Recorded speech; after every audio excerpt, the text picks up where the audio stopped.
हूं दीपाली राणा, आप देख रहे हैं कमोडिटी 360 डिग्री और आज के शो में हम बात करेंगे स्ट्रैटेजीज की, लेकिन फोकस करेंगे सोने और चांदी पर, जहां पर सबसे ज्यादा एक्शन हमने कंसंट्रेट होते हुए देखा है, क्योंकि सोने चांदी की चमक है जो फीकी होती हुई नहीं दिख रही है। दोनों ने ही घरेलू बाजार में आज नया शिखर छुआ। हालांकि इस साल रिटर्न के मामले में चांदी की चमक सोने से ज्यादा रही है। नवरात्रि हो या दिवाली, बाजार सड़ चुके हैं। श्राद्ध पक्ष चलने के बावजूद सोने चांदी की चमक फीकी नहीं हो रही है। ऐसे में निवेश के लिए आपकी क्या रणनीति होनी चाहिए, इस पर हम बातचीत करेंगे। गंगानगर कमोडिटी के अमित खरे हमारे साथ मौजूद हैं। प्रति फिनमार्ट के मनोज कुमार जैन है। विघ्नहर्ता गोल्ड के फाउंडर और सीईओ महेंद्र लोनिया है। साथ ही सिल्वर एम्पोरियम के एमडी राहुल मेहता भी शो में हमारे साथ मौजूद रहेंगे। आप सभी का स्वागत है इस शो में। लेकिन महेंद्र जी नमस्कार, पहले तो आपसे पूछना चाहेंगे, मतलब जो टारगेट्स हम इस साल के आखिर तक लेके चल रहे थे वो बहुत पहले हासिल हो चुके हैं। खास बात यह है कि जब लग रहा था कि शायद अब तेजी थमेगी, अब शायद थोड़े से भाव नरम होंगे, अब खरीदारी का मौका मिलेगा, सोना जो है किसी को भी ऑब्लाइज करने के मूड में दिखाई नहीं दे रहा है। तो पहले तो भाव पर ही आ जाते हैं। क्या व्यू है आपका भाव को लेकर? कहाँ देखते हैं दिवाली तक भाव, जिस तरीके का मोमेंटम हम सस्टेन होते हुए देख रहे हैं, क्या समझ है आपकी? दीपाली जी, अगर अपनी बात हुई थी, आपको याद होगा मैंने वही बात कही थी कि टेक्निकल व्यू आपको रुकने नहीं दे रहे, फंडामेंटल्स आपको इजाजत नहीं दे रहे कि गिरे कहीं पे गोल्ड या सिल्वर, और यही बात हम देख रहे हैं अभी। और ये दौर कंटिन्यूअसली रहेगा मेरे हिसाब से। दिवाली में आप गोल्ड का रेट 125 1,25,000 टू 1,30,000 के करीब देख पाओगे। और वही चांदी की अगर मैं बात करूं तो 1,55,000 से 1,60,000 के रेट आप दिवाली में देख सकते हो। हाँ, थोड़ा सा ब्रेक बीच में आपको हो सकता है कि लगे, लेकिन वो ज्यादा सस्टेन नहीं कर पाएगा, क्योंकि आज जो फेड की मीटिंग होने जा रही है वहां पर बहुत ही अजीब से चीजें हो रही है। जैसे कि पहली बार ट्रंप प्रशासन से अपना एक प्रतिनिधि उस मीटिंग में जा रहा है, और ये सभी चीजें अभी गोल्ड को उछालने में और भी मदद करेगी, या सिल्वर को भी। ओके, फिर ये बताइए अब क्योंकि 1,10,000 के ऊपर जा चुका है भाव, इन स्तरों पर जो दिवाली शॉपिंग होती है आमतौर पे, या जो नवरात्रों से शॉपिंग शुरू हो जाती है ज्वेलरी की, फिजिकल मार्केट की, कैसी रौनक आप एक्सपेक्ट कर रहे हैं? भाव की एक्सेप्टेंस आ चुकी है कंज्यूमर के मन में? कैसा रहेगा इस बार ये जो फेस्टिव सीजन है फिजिकल बाइंग के पर्सपेक्टिव से? मैडम, मैं अगर आपको बताऊं कि कुछ एक बिजनेस काफी कम हुआ है, वैसे 40% तो ग्राहकी कम हुई है हमारे दोस्तों की। हमने उनके साथ जब भी बात करी है ये देखा है हमने। लेकिन हाँ, लोगों का अभी मन बन चुका है, 1 लाख के पार गोल्ड हो चुका है, और खरीदारी भले ही बड़े पैमाने में पे ना हो, लेकिन उनकी ऑर्डर्स निकलने शुरू हो गए। इन्वेस्टमेंट के तौर के अगर हम बात करें तो वहां पर काफी अच्छा माहौल बन रहा है। लोग ओके इन्वेस्टमेंट के लिए अभी गोल्ड में काफी सारी इन्वेस्टमेंट कर रहे हैं, और यहाँ पर मौके नहीं छोड़ रहे वो लोग। ओके, अच्छा ये बताइए, जैसे आपने कहा कि ग्राहकी कम हुई है, अब क्योंकि भाव इतने ऊपर बने हुए हैं, भले ही चाहे कंज्यूमर के मन में एक्सेप्टेंस हो, लेकिन पॉकेट भी अलाउ होनी चाहिए इस स्तरों पर खरीदारी करने की। अगर हम ओवरऑल फेस्टिव सीजन देखें, या जिस तरीके के ट्रेंड्स अभी दिखाई दे रहे हैं, क्या मान के चले पिछले साल के मुकाबले, या जो यूजुअल ट्रेंड हम फेस्टिव सीजन में बाइंग का देखते हैं, फिजिकल बाइंग का स्पेशली, वो कितना कम रह सकती है? मेरे हिसाब से 25 से 30% कम रहने की उम्मीद है। उससे ज्यादा अगर गोल्ड फिर से अगर नए ब्रीच करता चला गया, मे बी 1,25 लाख रुपया अगर दिखे, तो फिर हो सकता है कि यहाँ पे 25 से निकल के 30-35% तक भी उतना माहौल नहीं रहेगा, यानी कि कम रहेगा मेरे हिसाब से। ओके, और निवेश मांग अभी भी बनी हुई है इन स्तरों पर? हाँ जी मैम, निवेश की मांग बहुत अच्छी है। हमारे पास भी बहुत अच्छा ट्रैक चल रहा है, यानी कि हर रोज हमारे पास गोल्ड नए नए सिरे से बुकिंग हो रहा है। लेकिन वो हो रहा है आपको बुलियन में, या तो फिर फ्यूचर गोल्ड के लिए बुकिंग हो रहा है, और यही कंटिन्यूसली हो रहा है, क्योंकि आगे भी लोग ये देख रहे हैं कि 1.5 लाख 2 लाख अभी होने की, यानी कि वो माहौल बन चुका है मैम। अभी लोगों का दिमाग में से वो बातें निकल चुकी है कि 1 लाख होगा नहीं होगा, ये जो था। अब 1 लाख क्रॉस होने के बाद लोगों के व्यूज बदल चुके हैं, पर्सपेक्टिव बदल चुका है, और वो इन्वेस्टमेंट करने जा रहे हैं फिलहाल। अच्छा मनोज जी, आपकी राय क्या है? अब क्योंकि फेड रेट कट को लेकर भी एक्सपेक्टेशंस हाई ही है कि कट होगा ही, उस तरीके का लगातार हमने यूएस फेड की तरफ से इंडिकेशंस देखे भी हैं। यूएस डॉलर की जिस तरीके की मूवमेंट है, जिस तरीके की बाइंग हम सेंट्रल बैंक्स या ईटीएफ्स की तरफ से कंसिस्टेंटली देख रहे हैं, ये सारे फैक्टर्स है जिसने प्राइसेस को कंसिस्टेंटली पुश किया है। अब यहाँ से कौन सा मोस्ट इंपॉर्टेंट फैक्टर रहेगा आपके हिसाब से जो लीड करेगा तेजी को, या प्राइसेस को लेकर आपकी राय क्या है? क्या है अब आपके नए टारगेट्स? नमस्कार दीपाली जी। जहां तक नए टारगेट का सवाल है तो बिल्कुल यहाँ पे जो ट्रेंड है वो लंबी अवधि का फॉर्म है। वर्ष के आखिर तक हमारा मानना है कि एक बार कीमतें $4,000 इंटरनेशनल मार्केट में और भारतीय बाजारों में लगभग 1,22,000 तक के जो स्तर है वो दिखा सकती है। वहीं अगर मैं लंबी अवधि की बात करूं तो मार्च 2027 तक एक बार $4,890 के जो लक्ष्य है वो पहले भी हमने डिस्कस किए थे आप ही के चैनल पे, और भारतीय बाजारों में भी लगभग 1,42,000 तक के स्तर देखने को मिल सकते हैं। लेकिन फेड की मीटिंग को देख करके यहाँ पे एक सावधानी यह रखना चाहिए कि 25 बेसिस पॉइंट का जो रेट कट है मार्केट ऑलरेडी डिस्काउंट करके चल रहा है, और पॉसिबिलिटी यहाँ पे 50 बेसिस पॉइंट रेट कट की भी है। रेट कट के साथ ही यहाँ पे जो फेड चेयरमैन की कमेंट्री है वो काफी अहमियत रखेगी मार्केट के लिए।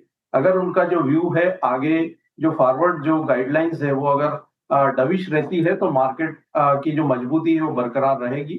लेकिन अगर वो हॉकिश रहती है, मतलब आगे रेट कट की जो पॉसिबिलिटीज है वो वेट एंड सी वाली पॉलिसी पर रहती है, तो फिर एक यहाँ पे मुनाफा वसूली सोने और चांदी की कीमतों में देखने को मिल सकती है।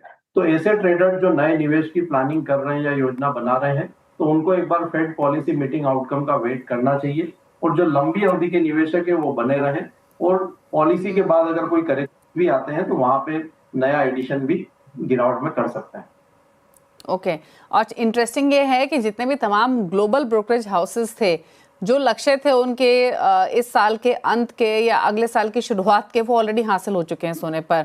जेपी मॉर्गन ने फाइनली कहा है कि Q4 2025 में 3675 के आसपास स्टेबल हो सकते हैं इंटरनेशनल मार्केट्स में गोल्ड के भाव।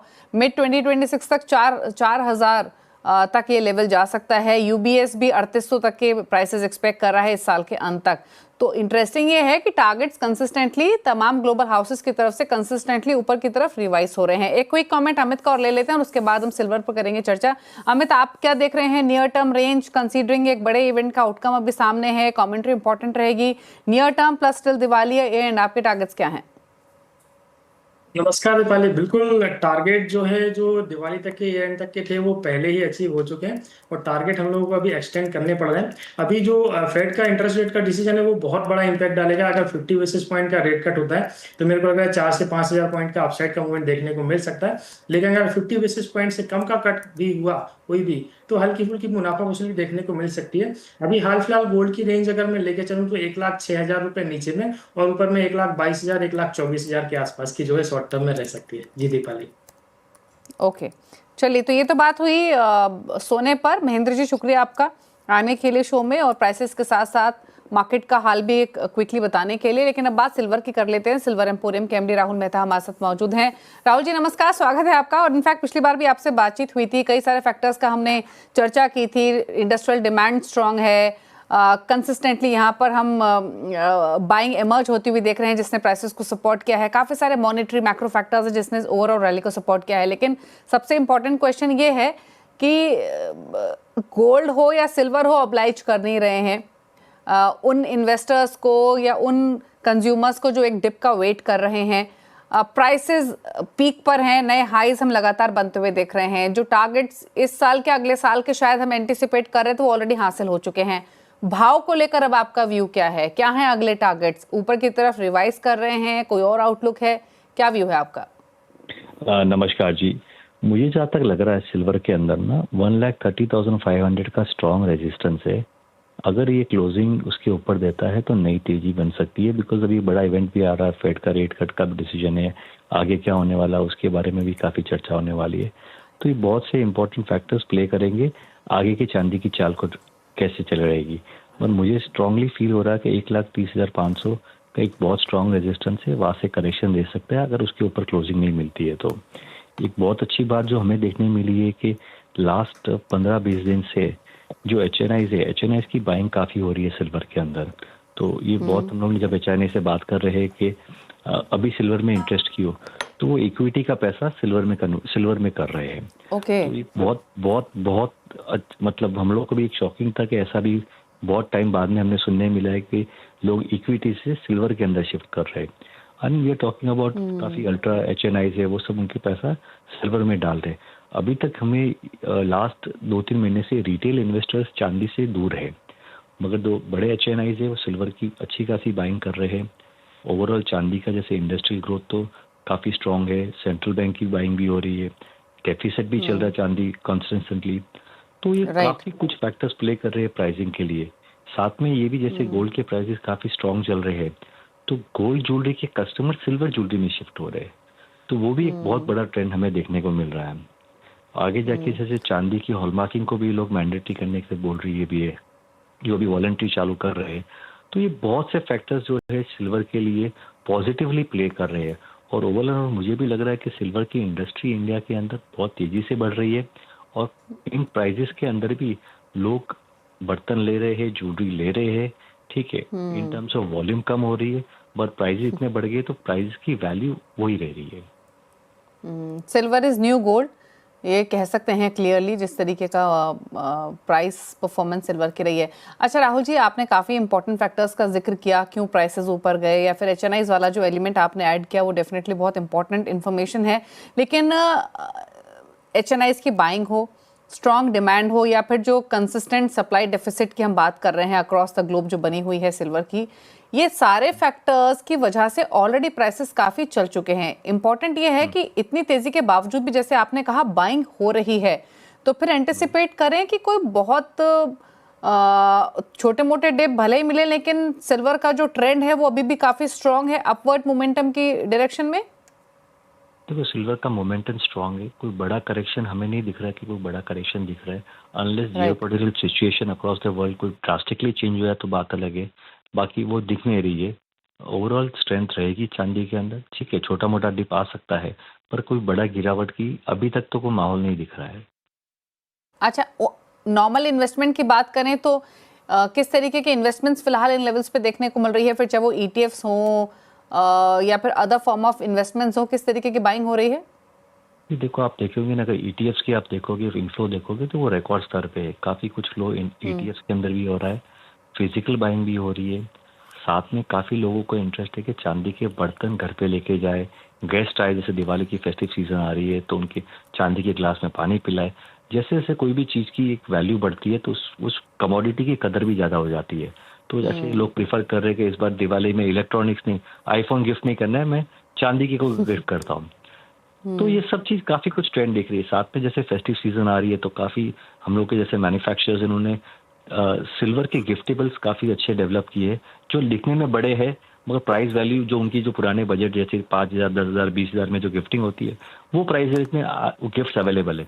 तो लोगों की प्रेफरेंस मिठाई के डब्बे की जगह चांदी की गिफ्ट देने की तरफ काफ़ी एक अच्छा रुख दिख रहा है हमें।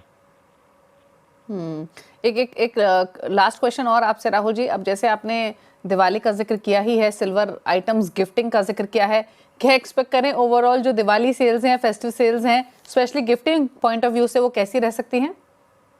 कि ओवरऑल अगर मैं लास्ट ईयर से कंपेयर करूं तो वैल्यू वाइज ग्रोथ रहेगी, वॉल्यूम वाइज डी ग्रोथ रहेगी।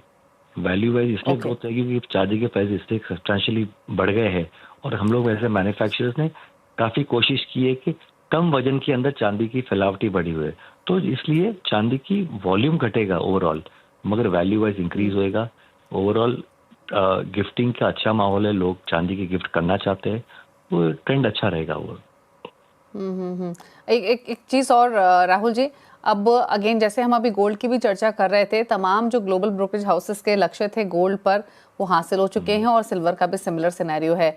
कंसिस्टेंटली हम अपवर्ड रिवीजन देख रहे हैं टारगेट्स की तरफ। इंटरेस्टिंग ये है यूबीएस की ही इनफैक्ट अगर हम बात करें तो $42 की बातचीत हो रही है मिड 2026 कर, पर जिस तरीके की तेज़ी बनी है, जिस तरीके की बाइंग हो रही है, जिस तरीके का cross the globe buying interest ज़्यादातर कंट्रीज़ में, मार्केट्स में देखने को मिल रहा है, आपके अगले लक्ष्य क्या हैं, या क्या आप एक ब्रॉडर व्यू ले तो क्या टारगेट्स लेके चल रहे हैं इस साल के अंत के या अगले साल के लिए? ये अगले साल के मुझे लग रहा है कि जिस तरह का सिनारियो ऐसा ही रहता है, जियोपॉलिटिकल सिचुएशन से लेके इंडस्ट्रियल डिमांड वैसे ही स्ट्रांग रहती है, और तो चांदी का लास्ट जो ऑल टाइम हाई है डॉलर टर्म्स में $49 समथिंग, वो तोड़ना चाहिए चांदी। चलिए, शुक्रिया राहुल जी आने के लिए और हर पर्सपेक्टिव से अपने व्यूज देने के लिए। Thank you so much. Manoj ji, आपने सुना इस पूरी चर्चा को, इंटरेस्टिंग बातें यहाँ पर बताई राहुल जी ने कि HNIs इक्विटी से पैसा निकालकर चांदी में डाल रहे हैं। Across the globe supply deficit तो है ही, डिमांड स्ट्रॉन्ग बनी हुई है, इसके अलावा भी काफ़ी सारे मैक्रो फैक्टर्स हैं जिसने सपोर्ट किया है इस पूरे ही मोमेंटम को। अब आपके टारगेट्स क्या हैं by Diwali, by year end, और क्या व्यू है? मानना है दीपाली जी की यहाँ पे पहला जो रेजिस्टेंस रहेगा वो इंटरनेशनल मार्केट में 44.50 डॉलर का रहेगा और उसके बाद 49.50 के जो प्रीवियस हाई है वो भी सिल्वर यहाँ पे ईयर एंड तक टेस्ट कर सकता है। तो भारतीय बाजारों में यहाँ पे 1,35,000 जो है वो एक पहला लक्ष्य रखना चाहिए, एक माइनर रेजिस्टेंस वहां रहेगा। उसके बाद हमारा मानना है कि 1,50,000 से 1,55,000 तक के जो स्तर है वो ये वर्ष के आखिर तक या फर्स्ट क्वार्टर 2026 में एक बार देखने को मिल सकते हैं। तो ओवरऑल ट्रेंड पॉजिटिव है और यहाँ पे जो अपसाइड की पोटेंशियल है वो काफी ज्यादा नजर आती है। हो सकता है फेड मॉनेटरी पॉलिसी मीटिंग के बाद कुछ डिप्स जो है देखने को मिले, लेकिन वो एक निवेश की अपॉर्चुनिटी के रूप में देखना चाहिए। ओके, ठीक है। अमित, क्विकली आप नियर टर्म में क्या व्यू है आपका सिल्वर पर?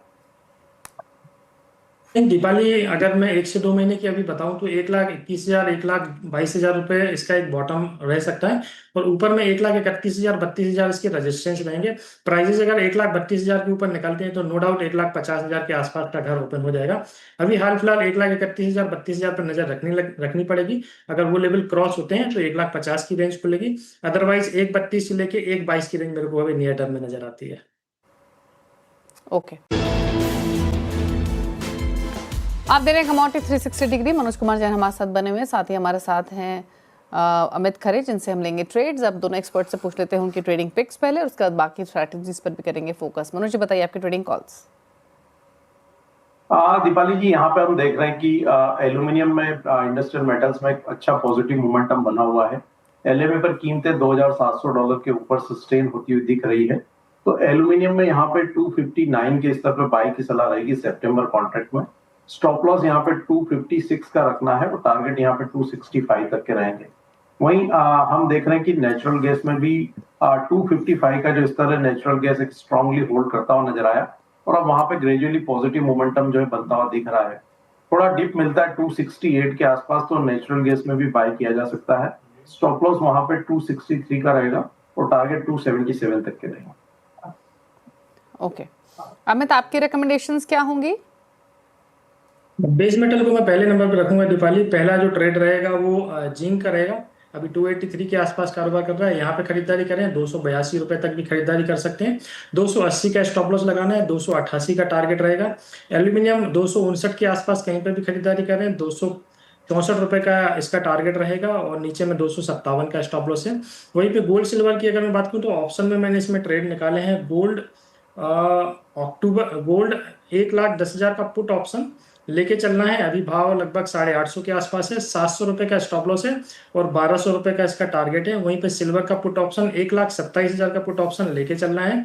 1,000 के आसपास अभी भाव है। ऊपर में टारगेट 2,000 से 2,500 का रहेगा और स्टॉप लॉस 500 रुपए का रहेगा। जी दीपाली।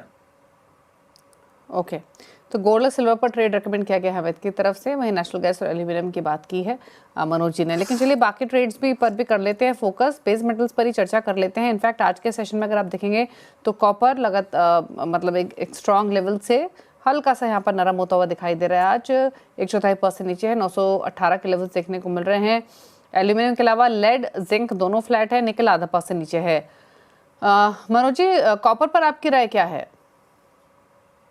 कॉपर में भी एक पॉजिटिव मोमेंटम बना हुआ हम देख रहे हैं कि LME पे कीमतें लगभग 6 महीने के उच्च स्तर पर बनी हुई है और $10,000 के स्तर के ऊपर भी कीमतें सस्टेन होती हुई दिखी है।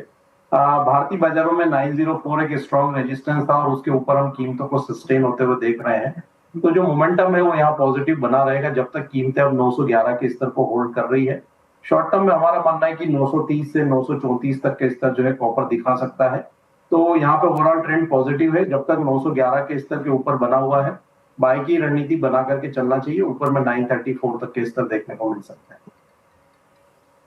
ओके, चलिए, तो ये बात हुई कॉपर पर। इनफैक्ट अमित, आप कोई ट्रेड लेंगे क्या पूरे बेस मेटल पैक से? हालांकि कोई बहुत ज्यादा एक्शन नहीं है, थोड़े नरम ही है कॉपर और निकल, तो बाकी बेस मेटल्स फ्लैट है, बट कोई ट्रेड आपकी तरफ से? बिल्कुल, कॉपर को भी हम रडार पे रख सकते हैं। काफी अच्छा मोमेंटम बहुत समय बाद इसमें देखने को मिला है। 930 का जो टारगेट है, मेरा भी 930 के आसपास का टारगेट है। 915 के रेंज में कहीं पर भी खरीदारी करें। 909 रुपए का स्टॉप लॉस लगाकर 930 तक के टारगेट जो है कॉपर में भी देखने को मिल सकते हैं। ओके, एक बार लेकर आते हैं कच्चे तेल को भी। घरेलू बाजार में 5593 के लेवल्स देखने को मिल रहे हैं। इंटरनेशनल मार्केट्स में भी बिल्कुल ठंडा ट्रेड दिखाई दे रहा है, लेकिन फेड मीटिंग इंपॉर्टेंट है ओवरऑल कमोडिटीज के प्राइस एक्शन के पर्सपेक्टिव से। तो मनोज जी, क्या व्यू आपका रहेगा कच्चे तेल पर? हल्की बाइंग घरेलू बाजार में, इंटरनेशनल मार्केट्स में प्राइसेस फ्लैट। एक रेंज है दीपाली जी, मेरा मानना है कि 5480 ऑन द लोअर साइड एक स्ट्रॉन्ग सपोर्ट रहेगा, वहीं 5740 एक स्ट्रॉन्ग रेजिस्टेंस है। तो यहाँ पे अगर 5550 के स्तर मिले तो वहां फिर एक बार बाय कर सकते हैं 5480 के नीचे का स्टॉप रख के, और टारगेट यहाँ पे 5700 तक के रखे जा सकते हैं। एक दायरा यहाँ बना रह सकता है और फेड मीटिंग आउटकम के बाद एक डायरेक्शन मिल सकता है कीमतों। अच्छा मनोज जी, डॉलर इंडेक्स पर क्या राय रहेगी? मीटिंग से पहले क्या रेंज आप एक्सपेक्ट कर रहे हैं, या फिर क्या व्यू है प्राइस मूवमेंट के हिसाब से? डॉलर इंडेक्स में 96.40 एक सपोर्ट है। अब यहाँ पे अगर डविश यहाँ पे टोन रहता है फेड चेयरमैन का आगे मॉनेटरी पॉलिसी को लेकर के, तो फिर हमारा मानना है कि 96.40 भी जो एक बार ब्रीच हो सकता है, और 94 तक भी डॉलर इंडेक्स जो है फिसल सकता है। तो ट्रेंड थोड़ा यहाँ नेगेटिव ही है। फेड की कमेंट्री यहाँ काफी कुछ अहमियत रखेगी डॉलर इंडेक्स के लिए। अगर कोई हॉकिश जो स्टेटमेंट निकल के आते हैं, तो फिर एक बार हम यहाँ पे रिवर्सल जो है 98.80 तक भी आते हुए देख सकते हैं। तो फेड मीटिंग के पहले एक बार 96.40 तक डॉलर इंडेक्स देखने मिल सकता है। ठीक है, स्पाइसेस की बात कर लेते हैं। पहले टर्मरिक पर एक राय लेंगे, जहां पर प्राइसेस थोड़े अंडर प्रेशर हैं। फेवरेबल रेंज की वजह से स्विंग बेटर होते हुए दिखाई दे रही है, जिसके बाद प्राइसेस थोड़ा अंडर प्रेशर आए हैं। अमित, क्या व्यू है आपका टर्मरिक पर? निफ्टी के चार्ट नेगेटिव है और ट्रेंड भी नेगेटिव दिखाई दे रहा है। फंडामेंटल भी इसके सपोर्ट में नहीं है। 12500 के आसपास कभी भी अक्टूबर वाला टीएमसी में बिकवाली का ट्रेंड लेके चल सकते हैं। नीचे में 11500 से लेकर 11200 तक के टारगेट रखें।